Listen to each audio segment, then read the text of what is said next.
Namaskar. In today's satsang, we are going to discuss the concept of radical inclusiveness. Two very diverse terms. Radical, the word radical, as we know, means completely opposite of inclusive. And yet, we bring these two terms together. Let's understand what these mean. Well, the word radical has always been associated with the kind of mentality or the kind of feeling that comes from my way or the highway kind of a feel. So, whatever I say, a very narrow point of view, whatever I say is the only thing that I want to, whatever I feel, whatever judgment I have come to, that is what I will adhere to. I will not take any other point of view. I am very fixed about what I want to do, what I want to believe, where I want to go. So that's radical. It's also true that the word radical has been used, mostly gets used in a very negative kind of a sense. The connotation is often, not always, but often somewhat negative. Extremists, terrorists, they have been often referred to as radicals, radicalists, groups or organizations which have been very narrow minded, narrow focused, cults which do not want to take other points of views have been referred to as radicals. So radical is this one side, and we use this, although what we are going to talk about, the concept is something that is very traditional. It has been there for centuries.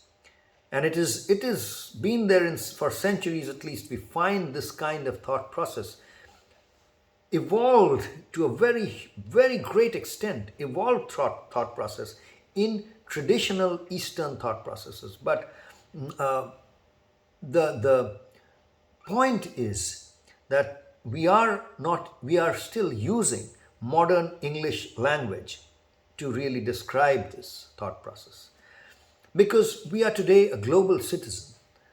Anyone you ask and try to understand they're citizens of which country, well, they might and rightly say that they're citizens of this country or the other. But the fact is that more and more we are all becoming global citizens. It's not just the fact that started some time back when we had means for transportation taking us from one part of the world to another part of the world very quickly.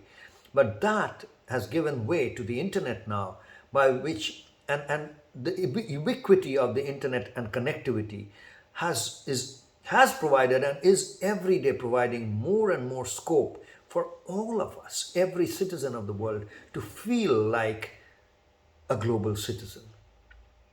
And since English is the language that is so common, is so prolific in the entire global perspective, so we are using these English terms.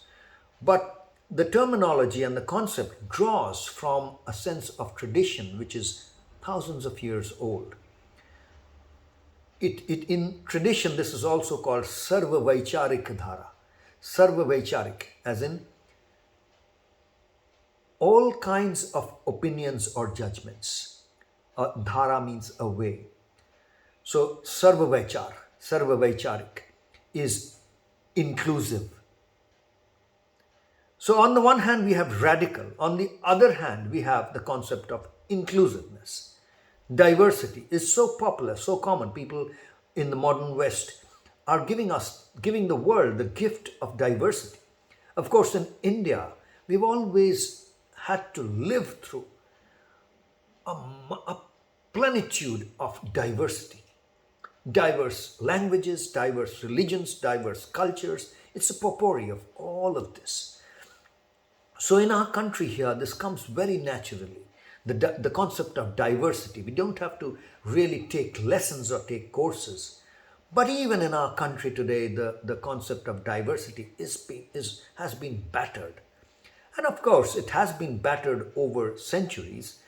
But today, more than ever before, we find the challenges that the concept of diversity Unity in diversity has been the foundational stone on which this country rests, the ethos of this country rests. And yet, this whole ethos has been challenged today more than anyone else. You find a lot of debate around these kind of issues, around the relevance of diversity and where it is taking us, etc. Now, of course, in the West, we find diversity. In the corporate world, also, you find so many training programs to bring in diversity, to bring in people's mentality, to help people inculcate a mentality to accept diversity. That's the issue. Now, we are addressing it by using this term radical inclusiveness. Inclusiveness is diversity, is the ability or is the mentality, is the propensity to include more and more and more points of views, more and more cultures, more and more ethos, more and more religion, more and more of everything. So that is inclusiveness. Now, if you look at these two terms, radical is kind of exactly the opposite of inclusive. So, how do these two terms come together? Well, when we bring these together, we are saying, well, there is only one thing that I am a radicalist about. There's only one thing that I will not move from. That is the only thing that I will completely adhere to and not make an exception. What is that one thing? That one thing is about being inclusive. Being inclusive is that one thing that I will not make any compromises on. No compromises when it comes to being inclusive. So there will not be a single instance, single exception in my life where I will not be inclusive.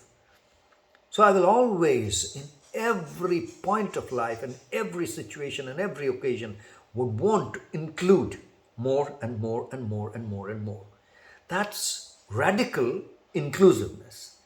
What does it do to either radicality or either inclusiveness? I think it does something to both of these.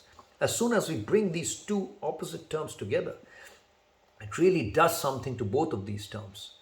And that's a kind of ethos that we want to bring in, and we have designed the practices of Karma Yoga for 21st Century, the Fit for Life program, this program for inculcating or designing our own daily routine, daily practices for sharpening our operating system. That's really what this is all about.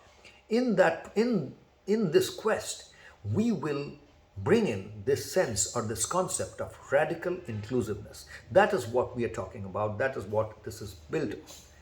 Now, let me give an example of radical inclusiveness, which would bring it down from an esoteric level to a level which we can all understand and we can see, well, this is how it's being applied. So, take the judicial system around the world, especially the judicial system in most of the advanced, developed countries, in the most modern countries, in most democracies.